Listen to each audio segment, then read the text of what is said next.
Hey, welcome to Life After Nursing School.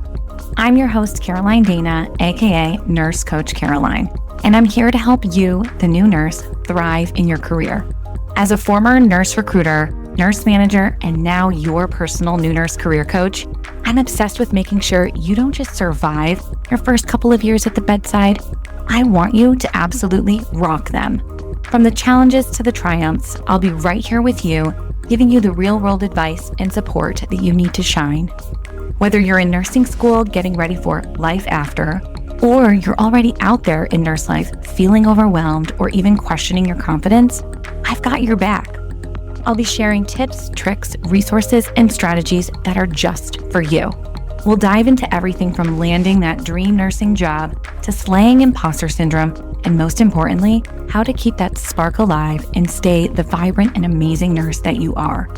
So if you're ready to tackle the things nursing school did not cover, like how to build a career, trust yourself, and keep your passion strong, then get comfortable because we are about to dive in and make nurse life the best life.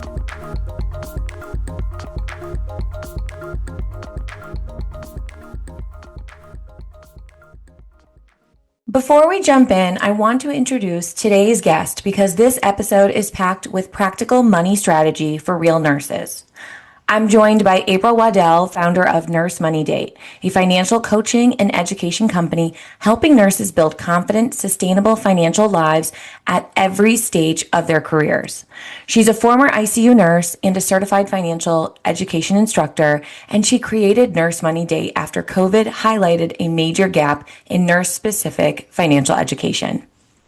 In this conversation, April walks us through her weekly money date framework, including how to look at what's coming in and going out over the next 7 days, how to name your priorities like emergency funds, debt, and investing, and how to adjust weekly so your plan actually sticks. We also talk about the emotional side of money, why nurses avoid it, and how to build self-trust without shame, overwhelm, or burnout. Let's get into it. I just want to welcome to the show, April Waddell. I'm so excited to have you on the Life After Nursing School podcast today. Thank you for having me. So excited to be here. Yeah, and just to set the stage for everybody listening, April's joining us from Sydney, Australia, where I think it's 10 a.m. on Tuesday. But for me in Connecticut, it is 6 p.m. on Monday evening. So very confusing, but I appreciate you so much, April, for this global conversation. When I reached out to you, April, I was like, hey, we need some practical, tangible financial advice on this show. What are you thinking? And April so graciously said, I will walk you through this 3-step framework of finances. And I'm like, that sounds absolutely perfect. So before we dive into that, I love to start my show with any nurse that I have on here. I just want to hear your story of what life looked like after nursing school for you, April. How did you get to where you are today? Yeah. So like many nursing students, I had to take out student loans. And so starting off the nursing profession, a big goal of mine was to pay off my student loans. And so those initial 2-3 years of nursing, my goal was just to pay down that debt. And that really snowballed into a true obsession, love of personal finance. I know a lot of nurses don't feel that way, but whenever there was any downtime at work or outside of work, I truly just fell in love with learning all these things. And that translated into me being the go-to nurse for, hey, how do I look this up? Hey, how do I apply to this credit card? So I just really started to enjoy doing that. And then, of course, COVID happened. And that really was the spark and the catalyst for me really taking a good look at, hey, what do I want my life in the next 5 years to look like? And ultimately, I didn't see the type of nursing, bedside nursing that I was doing in that picture. And so I started taking steps to pivot and launch NurseMoneyDate and really help other nurses do all the things with money, paying down their debt, of course, investing, traveling with credit card points. So that's a very long story, but hopefully that was nice and sweet and short. Yeah, absolutely. It is funny because you go from nursing school where you're so immersed into everything nursing and the nursing practice. And then all of a sudden you get a job and you're sitting in that first week of orientation and they're talking about like your 401k and what your employer is going to match and like all of these things. And you're like, I don't even know what my paycheck's going to look like yet. And I remember it was like, I don't know, there's no course to teach you how to like actually adult in real life. And then you start getting a paycheck and it's like so nice to get a paycheck. But if you're not intentional, it's just gone. Like it's amazing how if you don't have like, your dollars allocated for or a plan, it's literally like in and out of your bank account. Yeah, yeah. And I think the other thing that's missed too is the emotional experience of being a new grad. Like you've just been in school for, I mean, depending on your program, 2 to maybe 4 years, and you're finally free, right? And you're getting this paycheck. So I, like many other new grads, the first 6 months did not prioritize investing because I was just so excited to not be in school and to enjoy and travel and eat out and do all the things. So that's reality, right? Of like what it actually is like to be a nurse, have a stressful job, and make a big girl paycheck. Yeah. Will you share a little bit about how you kind of came upon Nurse Money Date? I'm pretty sure I've heard the story and I really like it. So if you don't mind sharing, I'd love to hear it again. Yes. And so I started doing weekly money dates and I referred to it as weekly money dates because I was single, a new nurse on all the apps and not having the best experience on those dating apps. I was like, hey, let me just go on a date with my money. And it was just sort of this fun, silly thing that I referred to it as.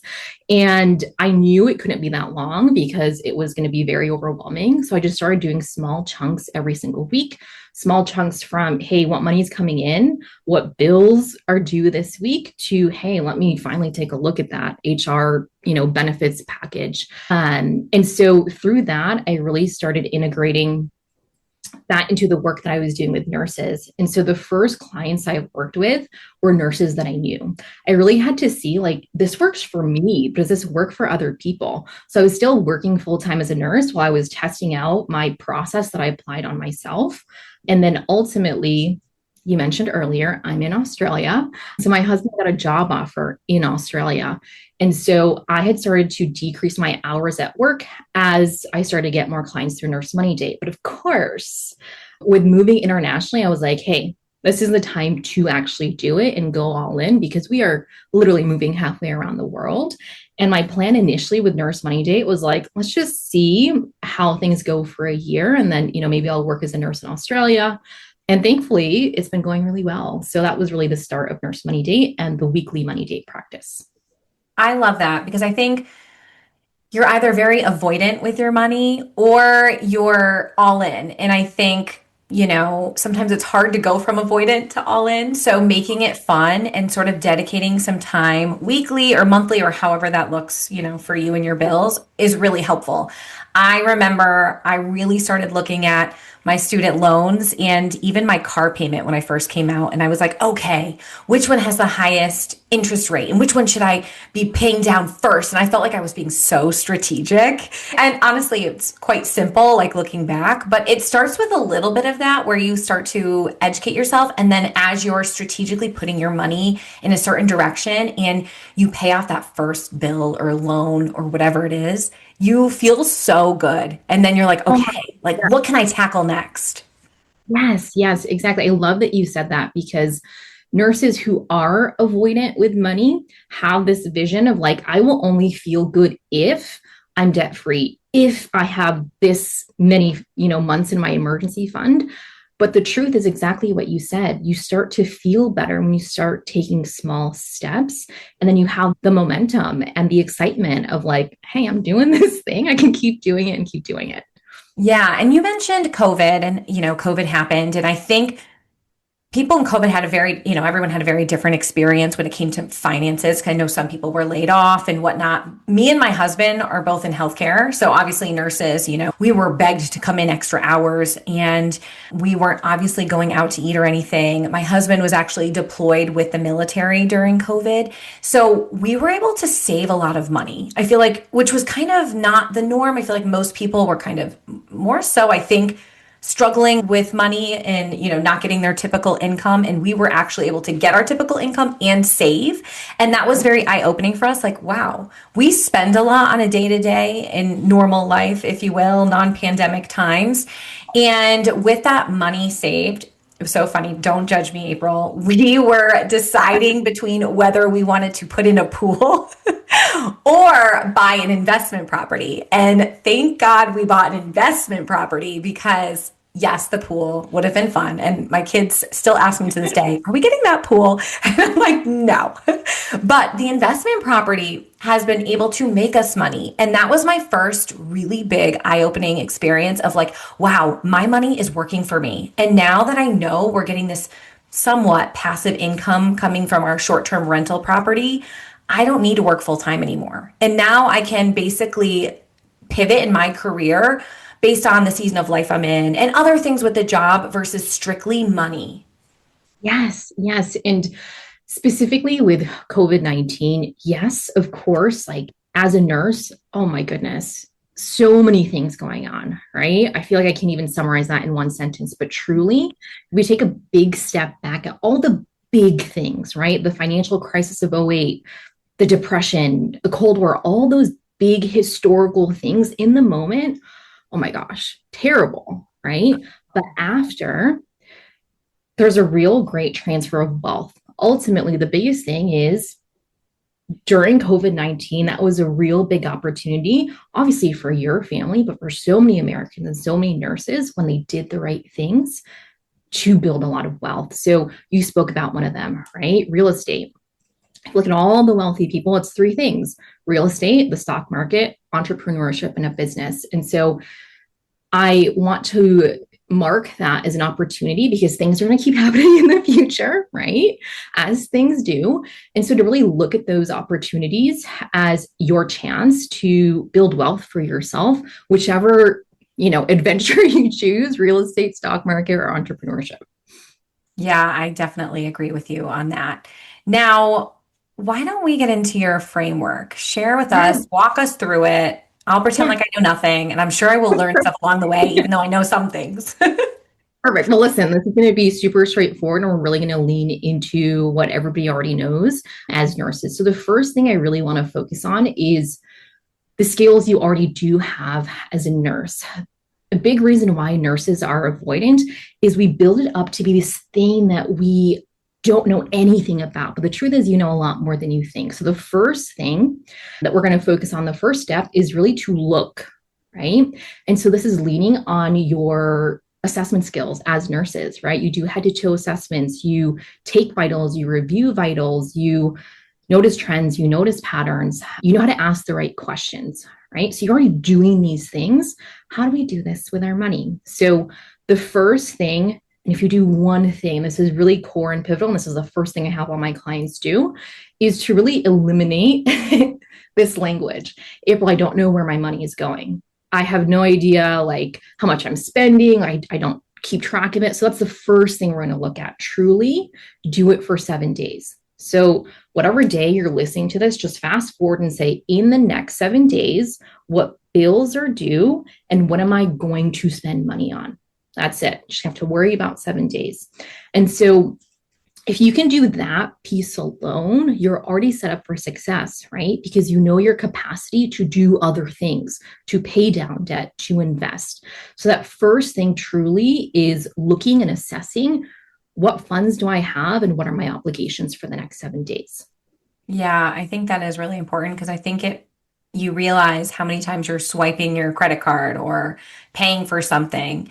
I think what is nice too now, at least I know on one of my credit cards, it will tell me like upcoming charges, like, okay, you pay an annual subscription for whatever, it's coming up. And it's really nice to see that because I'm like, oh, wow, okay, like I can now sort of anticipate that money, paying that, or I'm going to cancel that subscription if it's something I don't use anymore. So I do think the more you look, well, the less scary it gets, right? Because then you start to be really aware of your spending, that you're like, oh, I know roughly what I'm spending. Yep. Because when you aren't checking, like I will have periods of time where I'm like, ooh, I haven't opened my credit card app. Like, what is it at? And my heart is just like racing until the number populates, And so there's so much psychology in this number 7, right? And so truly it's decreasing exactly like what you said, that overwhelm and that fear, because you're checking it every 7 days.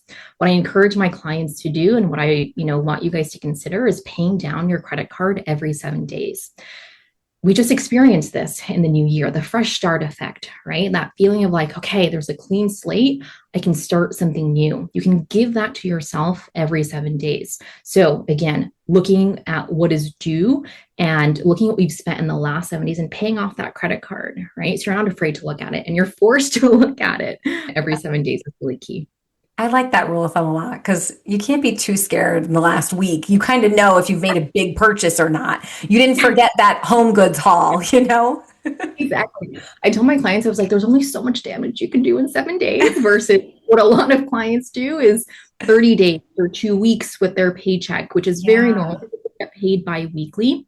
The other thing that I haven't mentioned with looking at it every 7 days in this first step of looking is really acknowledging and making this an experience, right? We have so many experiences that either are things that we want to think about or don't want to think about with money, right? Our experiences from our parents, our experiences from our coworkers that they're sharing with us about money. And so how we get to rewrite that every 7 days is to make the experience truly fun. I use the word fun generally, but in this process of assessing and looking at your money, we have to recognize the truth, right? That money is emotional. Money is emotional. And as much as we like to think it's logical, it's mainly decisions that are rooted in emotion. So make the experience fun. Some clients, fun is I'm going to put a face mask on before I look at my numbers. For some nurses, it's I'm going to make myself a nice dinner. Some nurses, it's I'm going to play some fun music or whatever it is. You need to have something that makes this something you want to do every 7 days.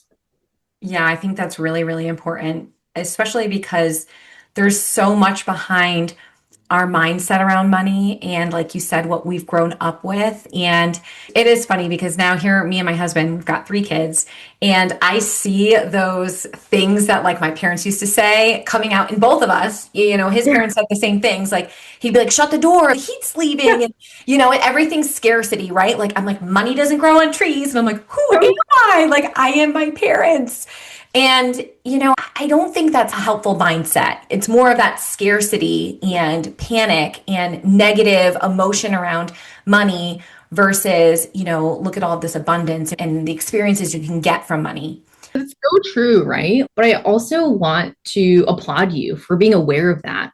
It's up until 7 or 8 where those money beliefs are already ingrained, right? So it's really, really young. So all of those things that you heard growing up manifest and come out, of course, when you are a parent. And so I think what's different, obviously, about your situation is you're acknowledging that and you're saying, wait a minute, there's all these other things, right?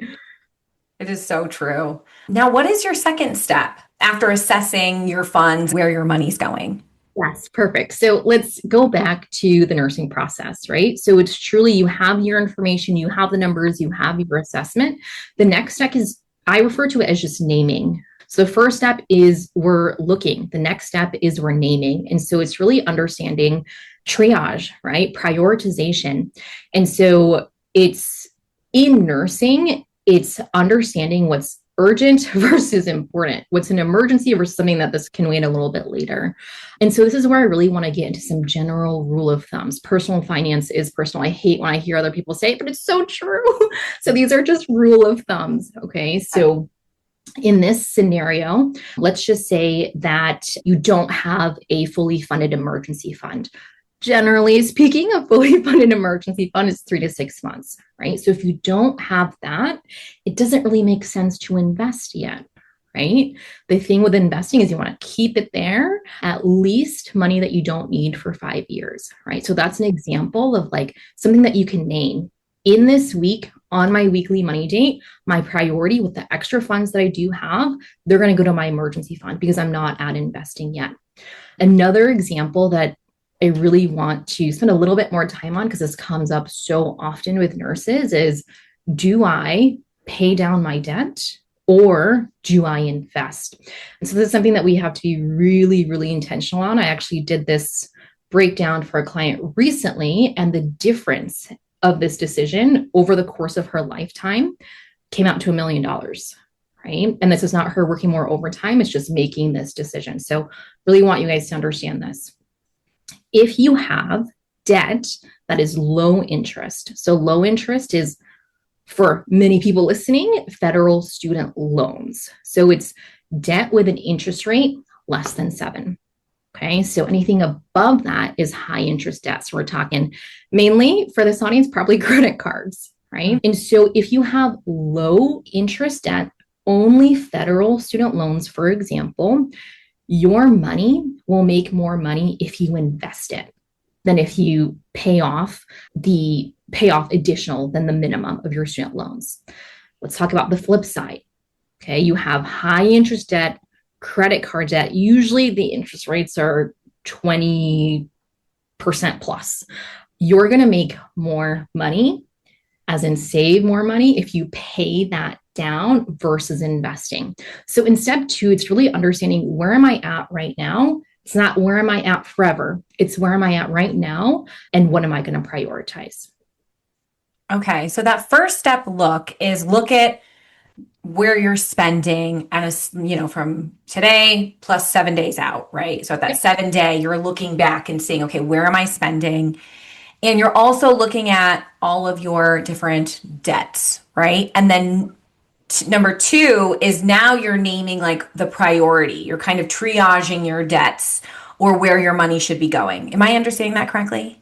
Yeah, I would say the first step 1 is really looking more so at, what do I have room for, right? Because if you're looking at 7-day increments, depending on if this was a paycheck week or not, you may or may not have money left over, right? And so it's really recognizing in step 1, do I have extra capacity this week in 7 days? The answer could be yes, great. Then we can do other things with it. If no, that's okay. Let's see what happens in the next 7 days, right? Yeah. And so in step 1, if you're like, hey, I do have an extra $200 that should be left over after my income, my expenses, and me going to dinner and getting my nails done, I should have this extra money left. Step 2 is saying, all right, what are we going to do with that extra money? And so this is where this framework comes in of, hey, what needs to be done first, like an emergency fund? And then if there is debt, how do we break down that debt? And then investing, if you followed those steps. Okay, that makes sense. Yeah, I do think people skip the emergency step, or they give themselves like, $1,000 or something that's like, okay, that's going to help maybe if like, you have a big repair on your car that you weren't anticipating. But the true emergency fund of being 3 to 6 months, that's typically much more money than $1,000. And I think we live in such a society where we want instant gratification. I think people tend to want to jump to investing because they're like, but if I put this money in and, play around with stocks and I can make money, but yet it's like you're skipping, all these other steps that are really imperative to like financial stability, not just, gambling almost.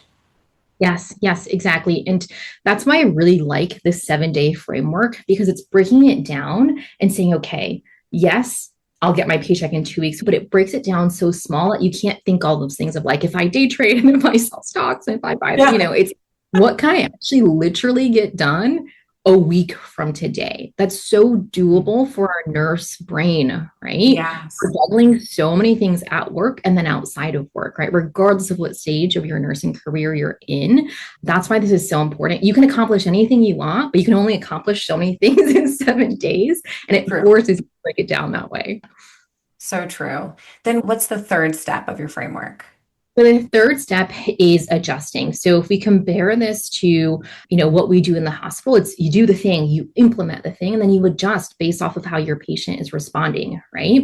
So it's all about that progress that you're making throughout your shift with your patient. And so we've talked a lot about this already. So what does this actually look like with your money? It's coming back every 7 days and doing your weekly money date and saying, oh, I thought I was going to have $200 extra, but the reality is this came up and this came up, right? And so you're building that skill of really being in tune with yourself about what you actually spend versus what you think you spend. There's a really big difference between the two. And in those weekly money dates, you're forced to adjust and learn about yourself and your relationship with money.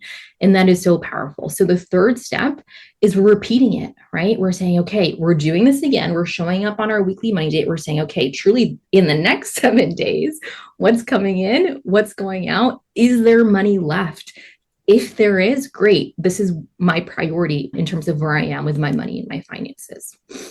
Yeah, that makes sense. It's almost like watching like the trends of vitals, right? Like, are we, we're giving medication for hypertension. Is that blood pressure coming down like we think it's supposed to, or do we need to give more? And I like that your analogies, because I do think it really helps for, everybody listening that's a nurse can really relate to a lot of that. Yeah, definitely. Now, from your experience, what's one common financial mistake that you see nurses make early in their careers? Yeah, we touched on it a little bit earlier. So the biggest misstep, area for refinement for new grads specifically, is thinking that it's too early to start investing. It's never too late. Depending on how old you are listening, it's never too late, but also equally, it's never too early to start investing. So steps before investing, 3 to 6 months of emergency fund, high interest debt paid off, right? So those things are done. Those things are taken care of. If that is you, if that is your reality, green, go, right? And so typically it's thinking, believing that investing is overwhelming and scary. And I really want to separate the type of investing that I'm talking about. Before I got into what I was doing, I thought investing was like, guys in suits with all these screens and charts. And I was like, I can't do that. What in the world is that? But the type of investing that I'm talking about is different. The type of investing that we see in movies is referred to as day trading, right? So you're spending all day in front of your computer. You're really trying to buy and sell things really quickly to make a profit. Yeah. This is not what I'm talking about. We don't have time for that, right? You don't have time for that. So what I'm referring to are investments that are long-term, boring investments. So some words that are really, really important to listen to, especially if you are about to enter that boring meeting where they talk about your benefits. 99.9% of nurses by default are invested in something called a target date fund. That's basically the default investment in whatever plan that you have. So I'm going to give you a nursing analogy because I don't want to lose you. So you can tell my eyes are glazing over like, wait, what did she just say? No. I have a nursing analogy for you. So a lot of nurses refer to like a Roth IRA or a 401k or 403b, whatever, as their investment. So that's when I hear that, that's the equivalent of like a nurse coming out of a patient room. And I say, and I don't know why I would say this, but if I said, hey, what medication did you just give? Right? If that nurse said, hey, I gave a syringe, we'd be like, what are you talking about? Right? And so truly, I want to know the actual thing inside the syringe. So a 401k, Roth IRAs, that's just basically the syringe, the basket. So the target date fund, and a lot of nurses don't know this, that's literally what the medication is that's inside of the syringe. So what things should you look out for? The year. So a target date fund, the answer is in the name. We really like that. It's targeting a specific year, and that's the year that this fund, this investment is trying to prepare you to have that money ready for you to invest. So, target date fund 2055, 2060, what have you. And so in summary, the biggest mistake, the biggest opportunity for new nurses is to really understand that you're already so smart for passing the NCLEX, for getting a job, right? And making it through nursing. This is just another skill, and you already have skills within nursing that can transfer to understanding all these things. Yeah. And it's funny because I've always contributed to my 401k, right? Because my mom's drilled that into me and I'm like, oh yeah, okay. And your employer many times will match a certain amount. So it's like, free money, if you will.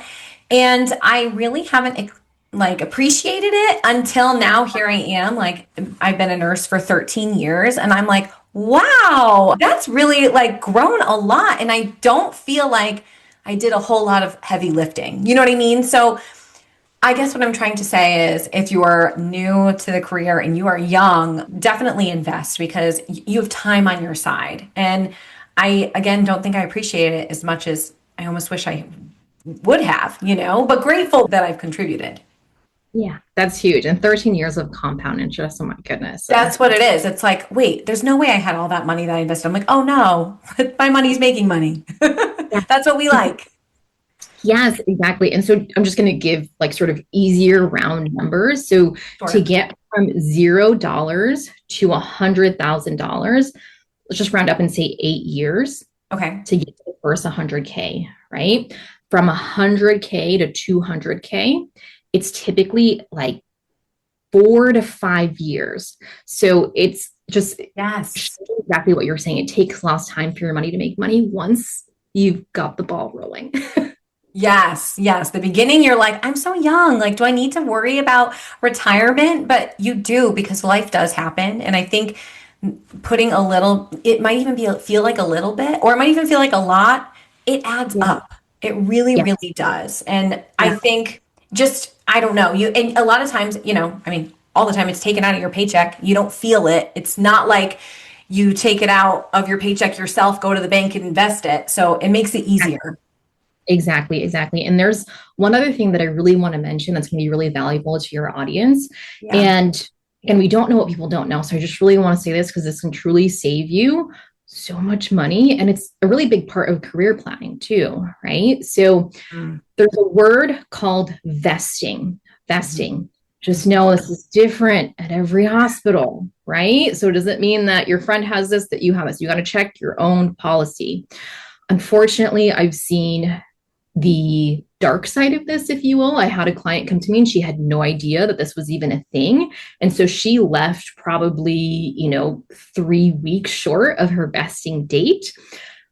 Long story short, lost hundreds and thousands of dollars. So what is vesting? Vesting is basically the rule, the policy that your employer says, hey, you have to stay here for X period of time for this money to be yours. This money is referring to if your employer is doing some sort of match, right? If you put in $50, they'll put in $50. You for sure could see the $50 in your account, but that money is not actually yours until you've been there long enough. So this is their way of making sure that you stay, right? It's a retention tool. And so early in your career, get familiar with looking at this and understanding this, because again, if it's affecting your mental health, leave, right? For sure. But if it's something that you can tolerate for a couple of weeks, couple of months to make sure that, your vested money actually stays with you, that's an important piece of information that you should know so you can make a really informed decision about your money. I love that you brought this up because I didn't learn what vested meant till probably a couple of years ago. We started working with a financial team and they were asking us all these questions. And of course, this came up. One of the jobs I had left, they were like, okay, well, has it been fully vested? And I'm like, I don't know what you're talking about. Like, this is Spanglish to me. And luckily it had been, but it was pretty close. Like I had left, like very close to that mark. And I had no idea that that was a thing. It's funny because these hospitals are really trying so hard for these retention strategies, yet they don't really tell you about this vesting thing. It will clearly say in your HR benefits package, typically what I see most of the time, but not all the time, so look at your specific policy, is 2 years. Typically, I see 2 years. The shortest I've seen is a year. So look for that exact language. Our vesting policy is 1 year, 2 years for you to retain your vesting dollars. That's exactly the language that you should look out for. Yeah, I love that you're bringing this up. I also think too, it doesn't mean you can't leave your position. You have to stay employed by the organization. So, if you're in a large health system, great. I'm sure there's plenty of opportunities if you want to change specialties or go outpatient setting or whatever. It's really leaving that job at least contracted. I think even going per diem, I believe, would affect that vested ability. It depends. And we talked before we started recording about the certification that I'm working on. There's so many different ways companies, hospitals can make these rules. So sometimes per diem can still fit within those rules, but it just depends on your specific policy. Yeah. And you can call your HR department and ask them. And a lot of times they have a person that literally handles the investment stuff and you can talk to them and get all that information. And so let's close the loop, right? When can we do this? We can do this on our weekly money date, right? It's carved out time in our calendar to do all these things, right? Yes. If you're listening to this and you're like, wait, what are they talking about? Write it down as your agenda for your weekly money date to call. Of course, you can dig into the links and all the things on your online portal, but I just prefer to call, speak to someone and be like, what is the vesting policy? What is the vesting schedule? When you're doing these money dates or you're having clients start doing these money dates, are they keeping a log? Are they journaling aside next to that too? Like, what does that look like? Oh yeah. So it's a whole process. So the four things that I have clients do, and this, because of the nature of like an online based business, it's an online template, but certainly like I encourage clients to write it down if that's what they prefer. But on your weekly money date, you're doing four things. You're answering four questions. What money is coming in? We talked about that already. And this is again for just the next 7 days. That's it. Number two is, what are expenses that are fixed that I know are going to come out in the next 7 days? So that's step two. So this is like rent. I know rent is due. I know my phone bill, all those kind of things. Step three is, what are flexible expenses that are coming out in the next 7 days? These are fun life things, right? I'm going to get dinner with my mom. I'm going to get my hair done, whatever. The last thing, and we've already talked about this, is what's left. What do I want to do with my money in the next 7 days? So clients are basically going through this process every 7 days and building that routine.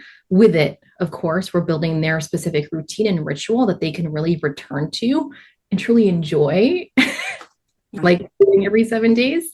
And then overarching this are bigger monthly goals, right? So like for 4 money dates, a month worth, the big goal could be to juice up the emergency fund by, $400. So we know every single weekly money date, our goal or target is to have $100 extra.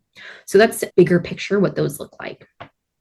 Do you find that some of your clients come to you and they're working like extra hours or overtime and they're on a hamster wheel, and through this process, and I'm sure working with you even, more in depth, they're able to like come actually down in hours and off that hamster wheel and feel a little bit more like they're in control of their schedule and their life and not living at the hospital? Yes, absolutely. One of the nurses that has worked with me for the past 2 years, last year, which is still so weird that we're in 2026, but last year, January of 2025, she actually dropped down her hours. She's now 0.75 because of actually looking at these numbers. And she was just spending money because she had money, but because she was paying attention to it, she was like, wait, if I, have this extra room that I'm seeing every single week, that's the difference of me working an extra shift every other week, right? So her schedule now is she does 3-2, 3-2, and it fits perfectly for her life. And I can't emphasize enough the emotional experience of these weekly money dates. Yes, you heard me talk a lot about the numbers and, what's coming in, what's going out. But underneath that, it's our emotional experience that we have and want to have, right? For a lot of nurses, it's relief. It's all the stress that we have, right? Coming off of our shift. And your weekly money dates force you lovingly to face your triggers, right? Your triggers could be, the attending, yelled at you for something, or you had a really heavy, patient load, whatever it is, your weekly money dates force you to place those connections so that you're more in control of your spending every single money date that you do. Yeah, I love that. I definitely have had coworkers that I've worked with that are like, oh, I'm just going to pick up a couple extra shifts so I can pay for my vacation. And it's like, okay, on one side of things, I get it, like working extra to pay for things like that. But I never wanted to live like that. Like I would rather work my set hours, but plan, be intentional, know where I'm putting my money so that I didn't have to work extra if I didn't want to. Because I just feel like you end up burnt out, you feel broke still. And I don't even know how that happens. You are living at the hospital working, yet you still feel like you are picking up extra to pay for things. Yes. There's one thing that I didn't know if we would have time for, but I just feel like this conversation is like begging for us to talk about it with exactly what you said. So there's something referred to as sinking funds. And so this actually, I would put this as a step before investing. Okay. So sinking funds are dollars that you're going to spend. An example would be Christmas, right? How many of us November, December is just like, oh my goodness, I'm spending so much money, right? But the thing with sinking funds, that's basically a specific category of things that you know are going to happen every single year, right? Oil change, birthdays, vacations. And so Yes. I'm going to connect this back to our weekly money dates. A client said this recently, and she built her sinking fund for this December. So she did the math out of like, I'm going to spend this much on these many people. I'm going to go to these dinners. She did this in January. And she said, I had no idea this would only be $30 every single week. And so again, those things feel so big, but when we break it down in those small, like 7-day increments, it doesn't feel as intense. And then by, November, December, she has this nice pot waiting for her of dollars that she's been putting away throughout the whole year. And so I think that's one way we can minimize that need for, I can just pick up extra, right? Because every single weekly money date, we're looking and we are naming it and we're adjusting it every single week.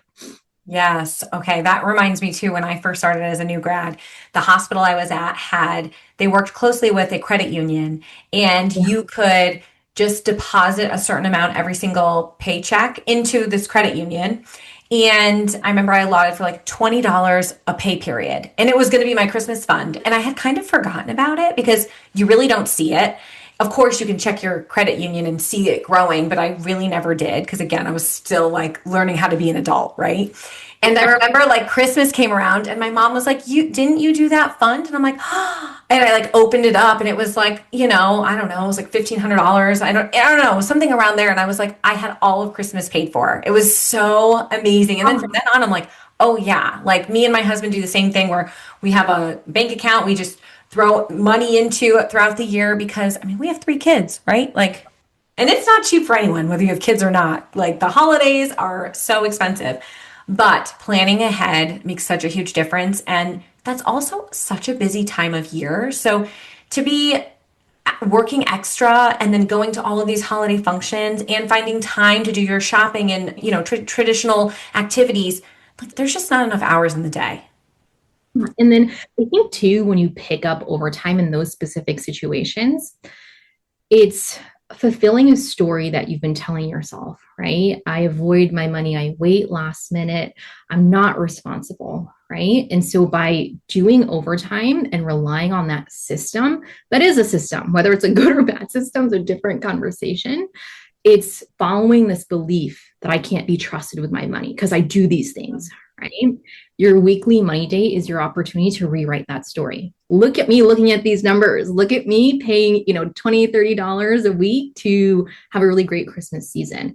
And that's rewriting that story of I can actually be trusted. I can actually do this. Look at me being responsible. So yes, numbers, great, fantastic. But I think the best value doing these weekly money dates is that confidence that you have in yourself and the self-trust that you build with yourself. Yeah, so true. Now, what if there's a new grad or a nurse, really new or seasoned, listening to this and they're like, okay, I really don't know much about finances. I want to learn more. I'm also struggling with maybe my mindset around money. Do you have like any go-to resources that you're like, ooh, read this book for beginners or anything like that? Yeah, so I certainly do have really good book recommendations. So the first one that I always recommend would be Psychology of Money. I think from this podcast, you guys can already get the sense of how important it is to me as a coach and as an educator to talk about not just the numbers, but the psychology. But I actually want to answer this question a bit differently. So my book recommendation would be Psychology of Money. Okay. I think the best place to start if you're struggling where to go is instead of looking out, looking in. So there's something that I have my clients do as well is, of course, with all the information that we have, great resources like this podcast, right?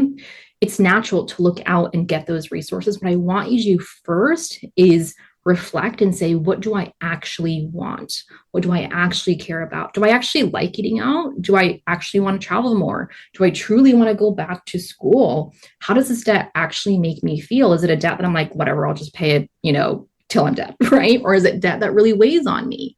And so that is the best place to start because it's your plan, not somebody else's plan that they're imposing on you. You're going to be so empowered when you take in these resources with the foundation of understanding yourself and what you care about with your money. Yeah, that's so powerful, April, because I think we all think we know what we want until we got there and we're like, wait, this isn't what I wanted. And I know there are a ton of people that go back to school and get their master's, get all this new additional student debt on top of their undergrad, and then they're not actually happy in that role, or that's not necessarily what they want to do. And had they taken some time to really stop and think and really investigate whether that's what they actually want in life, I feel like they might have, prevented themselves going down that path, or, accumulating more student debt than they actually really needed to. So I think it's hard in our society to sort of unwrite this story that everyone has for you and this path that everyone tells you to go down. But if you can stop and just say, like, what do I really want? And what's important to me, like you said, like, I don't care about eating out. There are some people, but my brother-in-law, oh my gosh, if he could eat out every single night, he would, So it's so funny when you like really start to go through these things and you're like, okay, wait, this matters to me, this doesn't. But the more clear you can get on that, then you can really look at your life and be like, okay, maybe I can scale back hours because I actually don't care about these materialistic things or these other things that cost money. Or no, I want to further my degree because I want this type of lifestyle. Obviously knowledge is power. Yes. And I think naturally, as nurses who are smart, who are listening to this type of podcast, we love the knowledge, we love the information, we love taking stuff in. Truly, you do need to take some time to unplug and really reflect. I think the thing that's most important, the thing that I certainly had a hard time with as a nurse, but also just as a human being in my early 20s, was really understanding what I wanted, right? So I did things that I was like, oh, I should be doing these things. I should be going to grad school. I should be a preceptor. I should apply to be charged. I should be doing all these committee things. And it certainly takes time. But what I always tell my clients is I'm here to build your financial plan, not mine. Right? This is about what you want. I could have two nurses, the same exact age, same exact numbers, but their beliefs and their values can be completely different. So your plan is going to be completely different. Yeah. And I certainly have gone through experiences where I'm like, why am I doing this? Like, this makes no sense. Yes, same. And it's funny too, because I have climbed the ladder. I ended up being a nurse manager, making really good money, and I was probably the least happy I ever was in my career. And I think too, like sometimes, yes, you might be making more, but if you're not happy, you're probably spending more because you're buying things, you're trying to fill this void that really doesn't have to do with money or things. It actually just has to do with like maybe your life, or maybe you're in misalignment in some way, shape, or form, whether it's relationships or your job or whatever it may be. So it's funny. I think if you end up down the wrong path, even if you make more money, it's not always well spent. It's spent on just trying to find happiness. Yeah. And I hate sounding like a broken record, but I think you're making money to give you that entry point to ask those questions, right? Because you're looking at what money is coming in. And it's forcing you to say, like, is the relationship of the money coming in, the money going out, does this make sense for me right now? And I don't put my clients on a budget. What we refer to it as like your financial values, right? What do you actually care about? It's not about, no, you can't spend that. Yes, you can spend that. It's like, does this actually align and make sense for what the life that you want and what you care about? Oh, I love that. So, I want to talk about this all night long, okay? And I could. I've been trying to get you on this podcast for a while, April.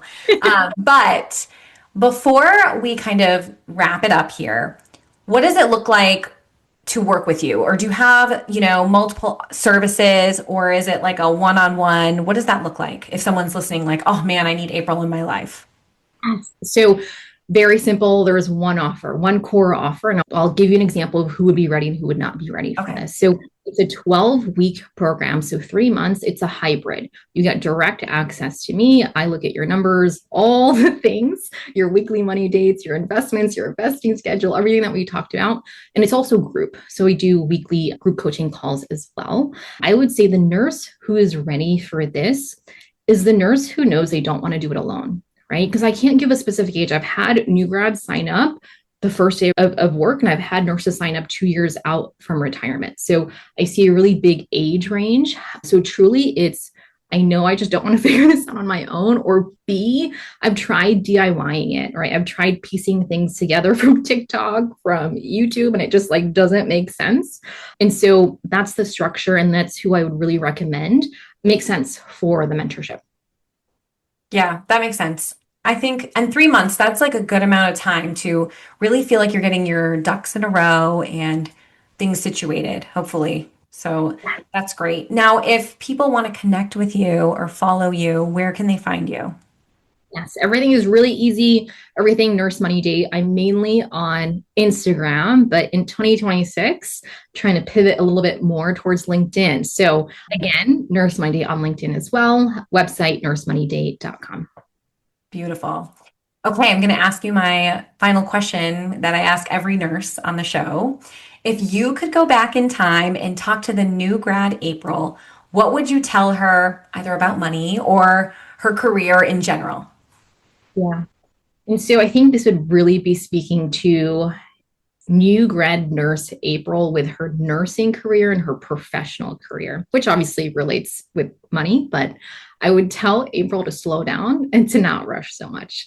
I remember graduating and there was this rush to get your first job, this rush to go back to school, this rush to do all these things. Life is short. Yes, we know that as nurses, but also life is the longest thing that you're ever going to do. You are going to have time, slow down, and truly just enjoy where you're at. Enjoy where you're at and really savor the experiences that you're having every day. So don't rush. I love that. I could use that advice in my life. Well, yeah. So April, thank you so much for taking the time to join us from across the world and sharing such valuable insight on financial literacy and intentionality with money. Understanding your finances gives you the power to make career decisions based on your values, your goals, not just your paycheck. So thank you so much for sharing your wisdom on today's episode. You are truly a gift to the nursing community. Oh, thank you so much. This was incredible. Thank you for having me. Well, that's it for today's episode of Life After Nursing School. I hope you feel more confident and ready to tackle the challenges that come with starting your nursing career. Remember, the first year or two might not be easy, but with the right mindset, you can overcome anything. If you found value in today's episode, I'd love for you to hit that subscribe button so you never miss a future episode. Also, please consider leaving a review on your favorite podcast platform. It helps so much in reaching other new nurses like you.